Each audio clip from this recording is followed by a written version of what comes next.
Good evening mga kamamigs around the world.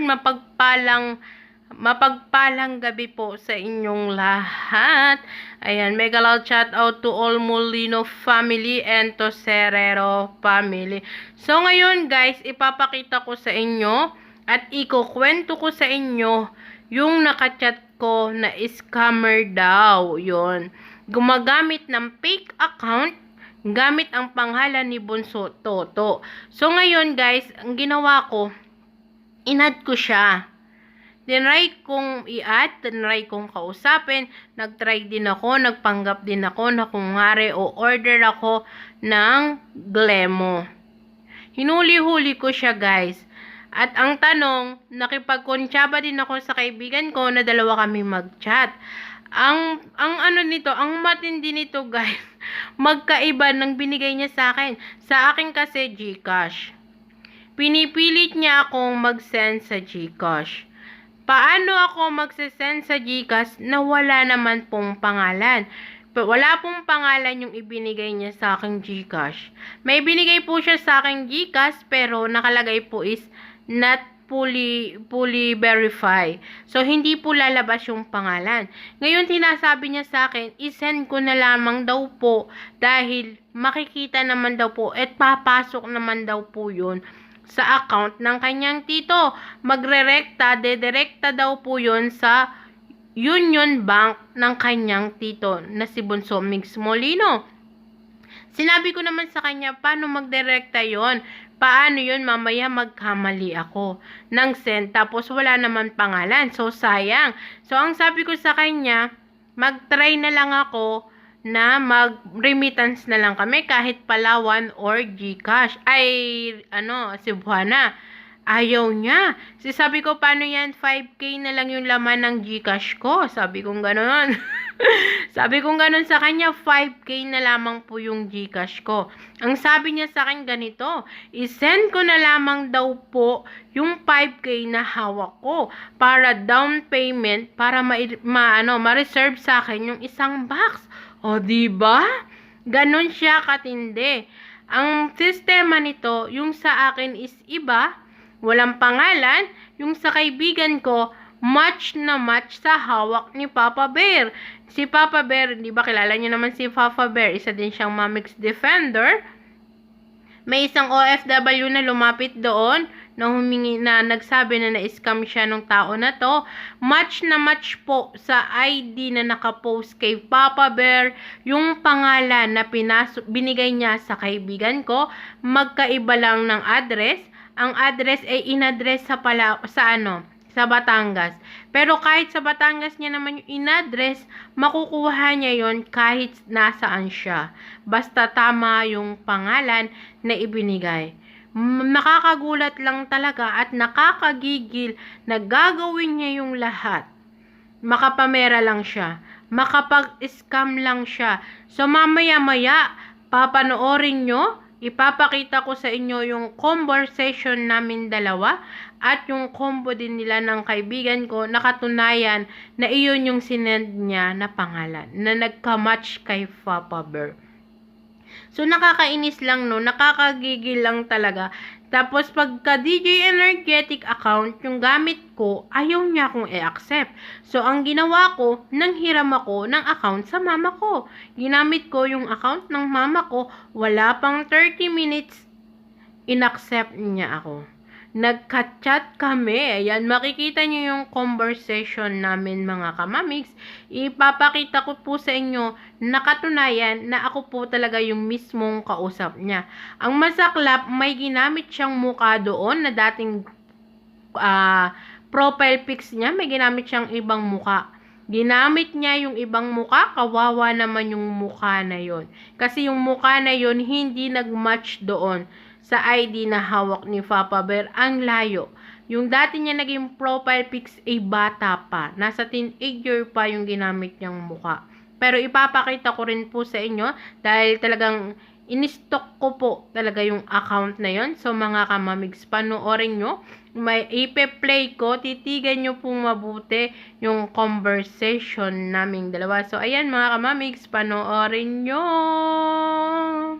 Mga kabunso, mga kamamigs, ito po yung sinasabing account na fake account na scammer ni Bunso Toto. Nakachat ko po siya. Ayan, i-video screen natin yung conversation namin.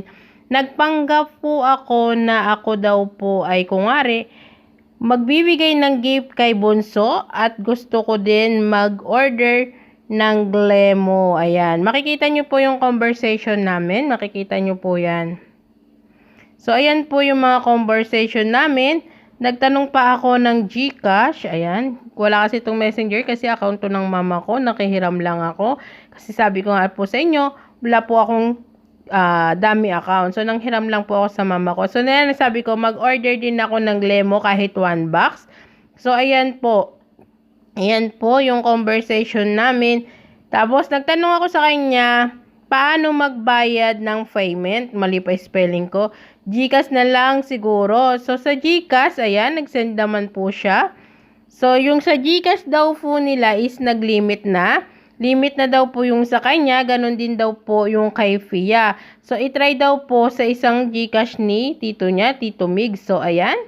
Ayan, nag-send po siya sa akin ng box. Ayan, sabi niya, sold out na daw po. Diba? Yung 72 box, sold out na daw. So, pinasa niya po sa akin itong GCash na to. Akin tong GCash na to na may nakapangalan Bunso Migs Molino. Pero, pag magse-send po kayo, ayan, tinanong ko pa kung magkano yung isang box, ayan, 10,775 daw po yung isang box. Hindi pa po ang free shipping yan. So, pag nag-send po kayo ng pera, makikita nyo po is ito. Ayan, wala po kayong makikitang pangalan. So, hindi naman tayo tanga, hindi naman tayo bobo na magsesend tayo ng tao ng pera na walang pangalan. So, ako naman ay nagpanggap-panggap din kung ano-ano pinag-ano ko. Yan. Wala daw para may habol, may katunayan pa siya, oh. May mga screenshot pa siyang ipinapasa sa akin. Bukas daw okay na yan, ano na raw niya, i-verify niya na raw.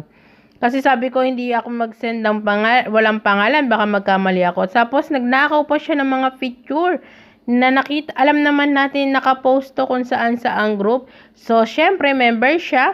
Magnanakaw ngayon siya ng mga picture para kung ngari, katibayan na siya ay si Bunso. Ayan, sure ba? Ayan, papasok kasi hindi talaga fully verified. So, ayan, sabi ko try, tapos nag-send na naman siya. Tapos nag-try ako. Sabi ko sa kanya, kung pwede, sa remittance na lang. Sabi ko sa kanya, ganito na lang Bunso, sa remittance na lang po kaya para sure po. Pakibigay na lamang po full details kahit sa Palawan or Cebuana na lang ipadala. So, ayaw niya.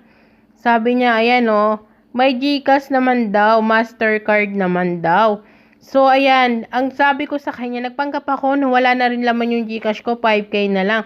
So, pinuporsige niya po talaga akong ipasok sa GCash. Yung 5K, i-down payment ko na lang daw po. So, ayan po, katunayan, nakinukulit niya ako. Sinagpanggap pa ako may driver naman kami. Pwede namang maghulog ang driver namin.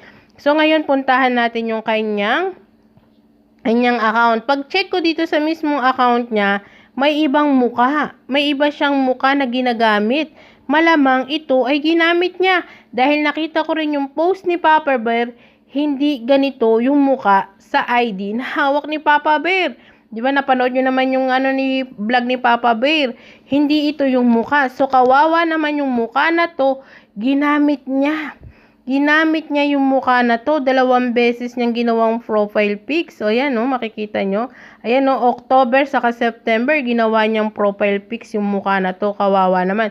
So, ngayon guys, ang ginawa ko, sabi ko sa kaibigan ko, i-chat niya din para malaman namin kung magkapareho ba yung ibibigay namin. Magugulat kayo mga kamamigs, nag-match kay Papa Bear yung binigay niya sa kaibigan ko. So, halika, puntahan natin yung messenger ko mga kamamigs. So, ito makikita nyo dito, nag-match ngayon sa post ni Papa Bear Saka sa kaibigan ko, kasi OFW din to. Ayan. Ayan, makikita nyo po, match na match doon sa ID na hawak ni Papa Bear. So, ayan, ilakihan po natin para makita nyo po na match po talaga. So, ayan po yung binigay niya sa kaibigan ko. Ayan, makikita nyo po, iniba niya yung address. Batangas pa rin yung address, pero hindi po to taga Batangas. Makikita nyo po, puntahan nyo po yung upload ni Papa Bear. Makikita nyo po yung mismong muka nung tao na yan. Yan na po. So, ayun mga kamamigs, nakita nyo naman yung conversation naming dalawa. Ang nakakainis nito, no, nakikisabay sa init ng issue kay Bonso Mix Molino. Maraming kawatan na nakakagigil, na nakapaligid sa atin. Nakabantay, talagang ninanakaw niya yung mga picture na pinopost na mga nag-i-sponsor kay Bonso Mix Molino. Yung mga surprise gift, yung mga delivery car o mga surprise gift, ganon. Ninanakaw niya, isinesend niya, nagpapakita siya ng mga picture na katunayan na iyon, kunwari, para mapaniwala tayo na siya si Bonso Toto. Pero ibang-iba po, hindi po siya si Bonso Toto. Kasi kung si Bonso Toto yun, hindi po yun ganon. Makikita niyo, magbibigay lang po yun ng ng bank account. Makikita niyo po kay Bonso Toto, nakapost po kay Bonso Toto yung mismong bank account. Saka hindi po sila basta-basta ganyan mag-reply. Siya ang sipag niya mag-reply. Wala ka pang sagot. 'Di ba? Hindi pa ako sumasagot ulit. Siya tambak na yung tambak na sa akin yung mga message niya. Hindi ko pa siya nire-replyan . Doon niyo po mahalata na porsigido siya. Porsigido siya makakuha ng pera sa akin. Pero hindi naman ako ganun katanga na magsesend sa kanya kahit piso sa Gcash. Hello! Yan, sinubukan ko lang po talaga. Kasi nagbigay din siya ng pangalan dun sa kaibigan ko. Tapos nagbigay din siya ng cellphone number.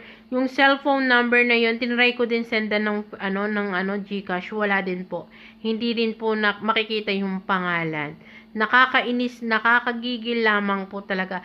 So, ayun mga kamamigs, ingatan po natin yung mga gusto nating ibigay or kung gusto nating umorder, doon po tayo sa mismo legit. Wag po tayong magtitiwala basta-basta. Wag po tayong magsesend basta-basta.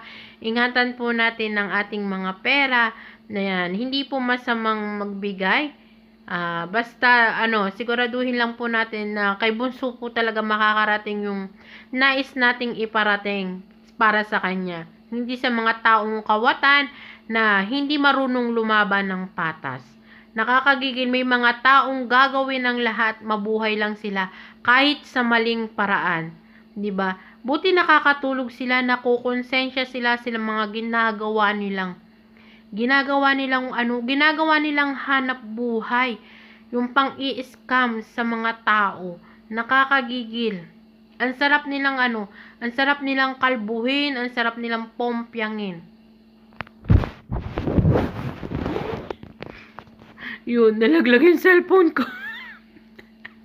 Nabitawan ko yung cellphone ko. My God, nangalay yung kamay ko. Hawak-hawak ko kasi yung cellphone ko. So, yun mga kamami. Pasensya na kayo, nalaglag yung phone ko. So, yun mga kamamigs, nakita nyo naman, napanood nyo naman po yung conversation namin. So, ingat-ingat na lang po. Bye-bye, ingat. God bless everyone. Keep safe po tayo. Bye-bye.